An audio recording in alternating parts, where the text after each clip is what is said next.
Hello everybody, नमस्कार। Welcome to our channel grace up. और आज का जो वीडियो है ना, इस वीडियो में हम ये जानेंगे कि आखिर क्यों एक प्रोकैरियोट को यूकैरियोट का दर्जा नहीं दिया जाता। बेचारे प्रोकैरियोट के साथ इतना अन्याय क्यों होता है? आखिर क्यों? हाँ, क्यों अन्याय होता है? What are the differences between a prokaryotic cell and a eukaryotic cell? ठीक है, तो सबसे पहले अब जब हम डिफरेंसेस देखेंगे तो हमें कुछ क्राइटेरियाज लेने पड़ेंगे ना भाई। कोई बात होनी चाहिए ना डिफरेंशिएट करने के लिए। तो बातें क्या हैं? सबसे पहले बात करते हैं अपन न्यूक्लियस की। अरे ये जो न्यूक्लियस है ना, ये न्यूक्लियस का ही तो मेन मुद्दा है। मेन मुद्दा ये है ना कि प्रोकैरियोट्स का जो न्यूक्लियस होता है वो भिड़े साहब के जमाने का होता है। बड़ा पुराना poorly defined nucleus, poorly developed nucleus होता है। ठीक है, और यूकैरियोट्स का जो न्यूक्लियस होता है ये वेल डिफाइंड होता है, तगड़ा, आज के जमाने का, नए जमाने का न्यूक्लियस वेल डेवलप्ड होता है। इसीलिए तो नाम है यूकैरियोट एंड प्रोकैरियोट। ठीक है, और फिर बात करते हैं न्यूक्लियोलस की। न्यूक्लियोलस एक ऐसी स्ट्रक्चर होती है जो न्यूक्लियस के अंदर प्रेजेंट होती है। पढ़ेंगे सेल बायोलॉजी में आगे। ठीक है, वीडियोस देखते रहिए यार, पढ़ेंगे आगे। ठीक है, तो जो न्यूक्लियोलस है it is absent in prokaryote, लेकिन ये सुसरा प्रेजेंट होता है यूकैरियोट में। बोलो ये क्या बात हुई यार, न्यूक्लियोलस नहीं होता प्रोकैरियोट में और यूकैरियोट में होता है। अरे वाह, अरे वाह। अब डीएनए की बात करते हैं। प्रोकैरियोट्स का डीएनए डबल स्ट्रैंडेड होता है और सर्कुलर होता है। कैसा? कुछ इस प्रकार का, कुछ इस तरीके का होता है। मैंने पेन ही गलत सिलेक्ट कर रखा है, रेड से करते हैं। कुछ इस तरीके का होता है, double stranded and circular DNA. और नंगा डीएनए होता है, नंगा, लिटरली नंगा डीएनए। हाँ, नेकेड होता है। प्रोकैरियोट्स का जो डीएनए है it is double stranded, circular, but नंगा पुंगा नंगा पुंगा नंगा पुंगा नंगा पुंगा रे। हाँ, क्या बात है। तो नंगा पुंगा double circular, double stranded circular DNA present होता है प्रोकैरियोट में। और यूकैरियोट में क्या होता है?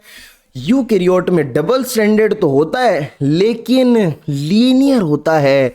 लेकिन कैसा होता है? लीनियर होता है। डबल स्ट्रैंडेड और लीनियर। सर लीनियर कुछ इस प्रकार का क्या? नहीं नहीं नहीं, इस प्रकार का नहीं। लीनियर का मतलब जैसे हमारा डीएनए भी तो लीनियर होता है ना, डबल स्ट्रैंडेड और लीनियर, सीडी जैसी शेप।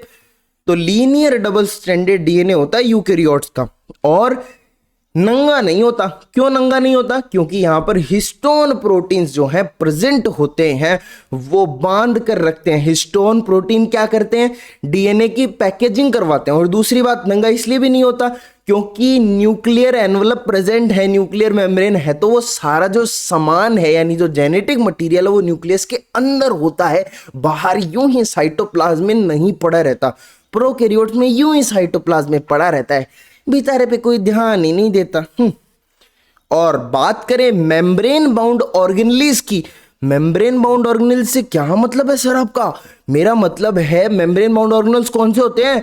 जैसे माइटोकॉन्ड्रिया, क्लोरोप्लास्ट, ये सब ऑर्गेनेल्स जो होते हैं जो मेम्ब्रेन बाउंड होते हैं, चाहे डबल हो चाहे सिंगल हो। ठीक है, दोनों की बात कर रहे हैं यहां पर। तो दोनों टाइप के सेल ऑर्गेनेल, चाहे वो डबल मेम्ब्रेन बाउंड हो चाहे वो सिंगल मेम्ब्रेन बाउंड हो, जनाब प्रोकैरियोट्स में तो नहीं होते, नहीं होते प्रोकैरियोट्स में। और सर यूकैरियोट्स में होते हैं यूकैरियोट्स में।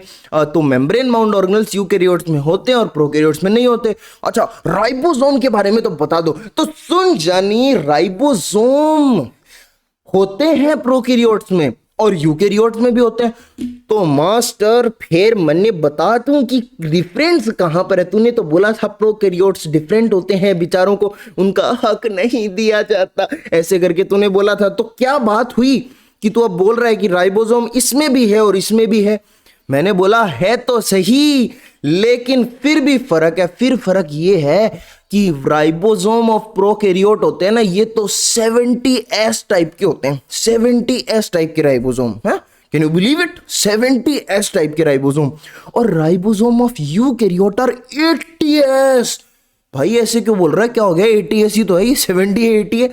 देयर इज अ डिफरेंस जो हम पढ़ेंगे राइबोसोम टॉपिक के अंदर। तो 70S राइबोसोम है और यूकैरियोट्स में 80S टाइप के राइबोसोम है। ठीक है, अच्छा मास्टर, फिर ये क्या लिखा हुआ है? तू बोल तो कुछ रहा है और लिखता कुछ और है, तू बोलता कुछ और है।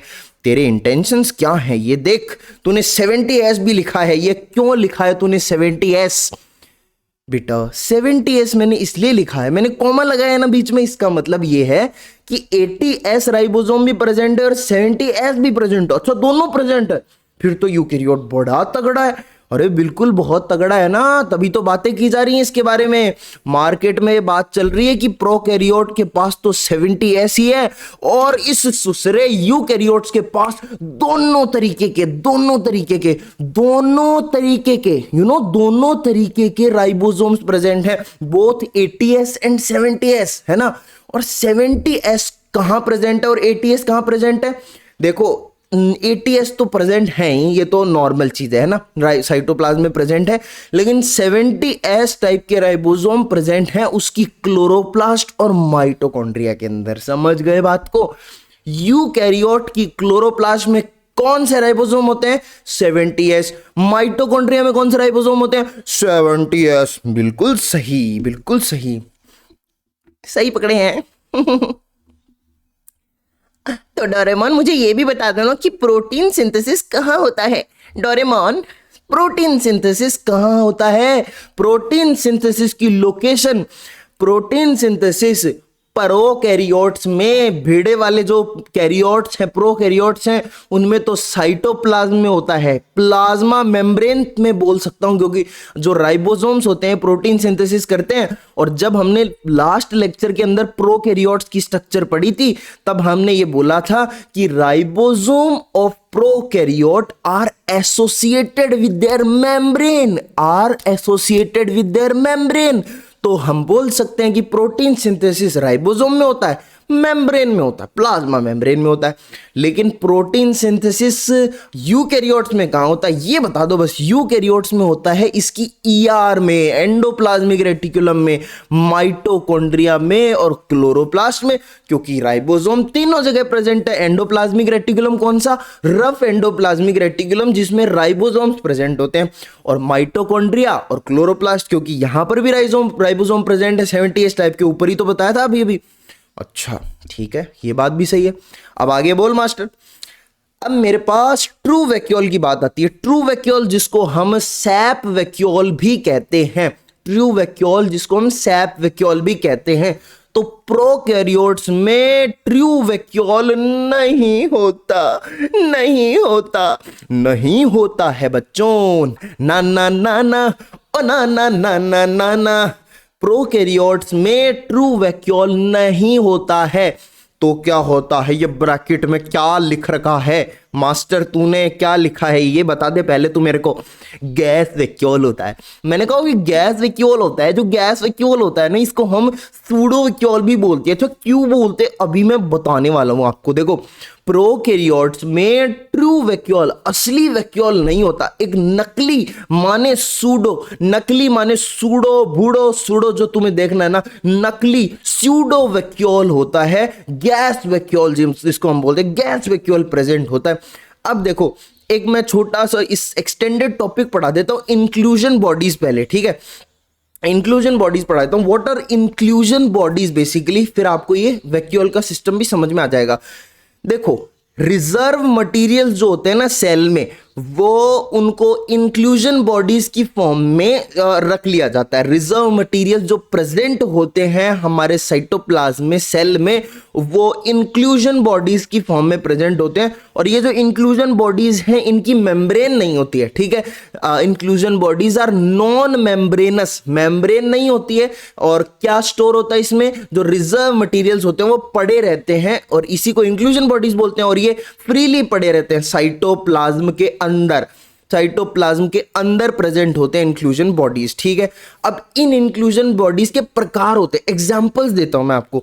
जैसे फॉस्फेट ग्रेन्यूल्स पड़े रहते हैं, मेम्ब्रेन नहीं होती इनके around, phosphate granules, cyanophycean granules, ये दिखे ना लाल में मेरे example, phosphate granules, cyanophycean granules, glycogen granules, या गैस वैक्यूल भी इंक्लूजन बॉडीज हैं एक तरीके की, ठीक है।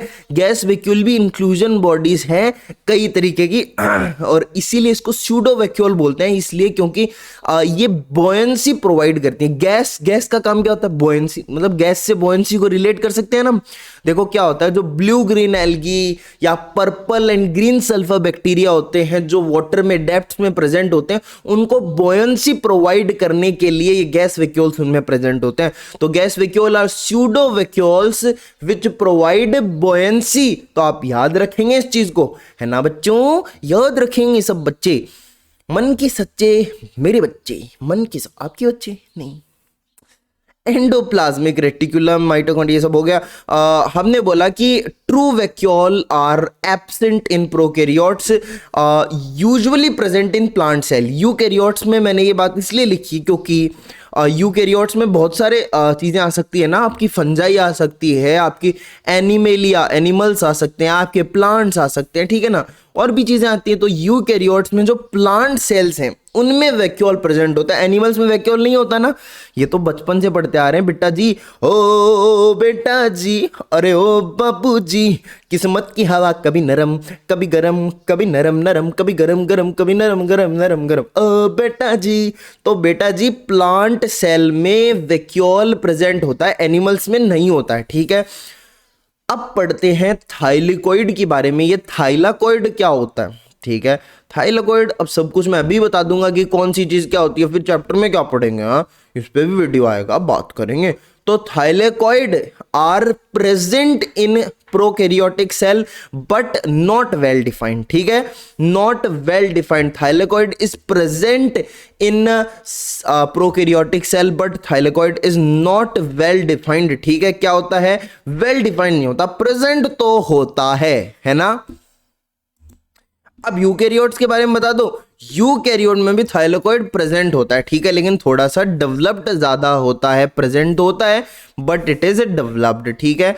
और यू प्रोकैरियोट्स के अंदर प्रेजेंट होता है, not well developed, and eukaryotes में प्रेजेंट होता है, ठीक है, और डेवलप्ड होता है थोड़ा ज्यादा। एनवेलप सिस्टम की बात करते हैं तो एनवेलप हमने पढ़ा था ना, वो बैक्टीरिया जब पढ़ा था पहले तो उसमें देखा था सेल एनवेलप होता है, glycocalyx, cell wall, cell membrane, ठीक है। तो एनवेलप सिस्टम प्रेजेंट होता है। अब सिंगल एनवेलप सिस्टम है, एक ही तो एनवेलप था ना, वो glycocalyx, cell wall, cell membrane, एक सिंगल एनवेलप सिस्टम बना रहा था, ठीक है। लेकिन यूकैरियोट्स में टू एनवेलप सिस्टम प्रेजेंट होता है। क्या होता है? टू एनवेलप सिस्टम प्रेजेंट होता है। और साइटोप्लाज्मिक स्ट्रीमिंग की बात करते हैं। अच्छा, साइटोप्लाज्मिक स्ट्रीमिंग ये होती क्या है मास्टर? पहले तो ये बता मेरे को, मैं बता रहा हूँ। साइटोप्लाज्मिक स्ट्रीमिंग मतलब देखो, ये फॉर एग्जांपल अपना ये सेल है, ठीक है, इसमें ये वैक्यूल है। अब क्या होता है, इसके अराउंड ट्रांसपोर्ट के लिए, transport of substances within the cell, एक मूवमेंट होता है साइटोप्लाज्म का, मूवमेंट ऑफ साइटोप्लाज्म होता है। इसी को हम साइटोप्लाज्मिक स्ट्रीमिंग बोलते हैं, या फिर कई लोग इसको साइटोसिस भी बोल देते हैं। क्या बोल देते हैं? साइटोसिस या फिर साइटोप्लाज्मिक स्ट्रीमिंग, साइटोप्लाज्मिक स्ट्रीमिंग या फिर साइटोसिस इसको बोल देते हैं। अच्छा ये बात है। ये बात है, हाँ यही बात है। यही बात है। अरे बेटा ये साइज का क्या मामला है? ये साइज का मामला है, ये मुझे समझा दे बेटा, क्या मामला है साइज का? ये देखो, ध्यान से सुनो मेरी बात को, ध्यान से सुनो मेरी बात। साइज की अगर हम बात करें तो जो प्रोकैरियोट्स होते हैं वो बड़े छोटे छोटे, पैग मार बेबी, छोटे छोटे पैग मार, और चल कुड़ियन चल हो तैयार, देसी दारू इंग्लिश। अरे अरे अरे अरे अरे, हम क्या है कि कई बार खो जाते हैं हम ऐसे, ठीक है। बोलो, गाना गाने के चक्कर में लाइट ही चले गई, मेरा बैकग्राउंड गायब हो गया। लाइव बेइज्जती। ये लो लाइट आ गई अगेन। तो मैं ये कहना चाह रहा था कि चल कुड़ी नहीं चल हो तैयार, देशी दारू इंग्लिश बार। सर आप ये कहना चाह रहे थे, इसके लिए हमने लेक्चर खोल के देखा था? नहीं, देखो क्या है कि साइज जो होती है वो प्रोकैरियोट्स की बड़ी छोटी छोटी होती है, छोटी छोटी, है ना, छोटी छोटी गैया, छोटे छोटे बाल, छोटो सो मेरो मदन गोपाल, लाइक दैट। तो छोटी साइज होती है प्रोकैरियोट्स की, और यूकैरियोट्स की साइज बहुत लार्ज होती है, बहुत ज़्यादा ही लार्ज होती है। बहुत बड़ी बातें करते हैं ये यूकैरियोट्स, बहुत बड़े होते हैं साइज के अंदर, ठीक है। तो इसी के साथ बच्चों, मेरे प्यारे बच्चों, हमने क्या कर लिया है? हमने यूकैरियोट्स को खत्म कर लिया है। सॉरी, यूकैरियोट्स और प्रोकैरियोट्स में डिफरेंस को खत्म कर लिया है हमने, और हम बहुत ज़्यादा आगे बढ़ते जा रहे हैं इसी तरीके से। अगर इसी तरीके से हम आगे बढ़ते गए तो हम सिलेबस को पूरा खत्म कर लेंगे बच्चों, ठीक है। तो मिलते हैं नेक्स्ट वीडियो में। वीडियो को लाइक कर दो, मैं हाथ जोड़ रहा हूं, लाइक करो भाई, कमेंट कर दो, कोई एल्गोरिथम में कैसे आएगा ऐसे। सब्सक्राइब करो चैनल को, सब्सक्राइबर्स बढ़ाने हैं, मेहनत करनी है, ठीक है। अभी देखो थोड़ी देर बाद आपको फिर एक और पार्ट मिलेगा सेल बायोलॉजी का, ठीक है। तो पढ़ते रहो, स्वस्थ रहो, मस्त रहो, ग्रेस सबसे जुड़े रहो बच्चों। मिलते हैं नेक्स्ट वीडियो में, बाय, ठीक है।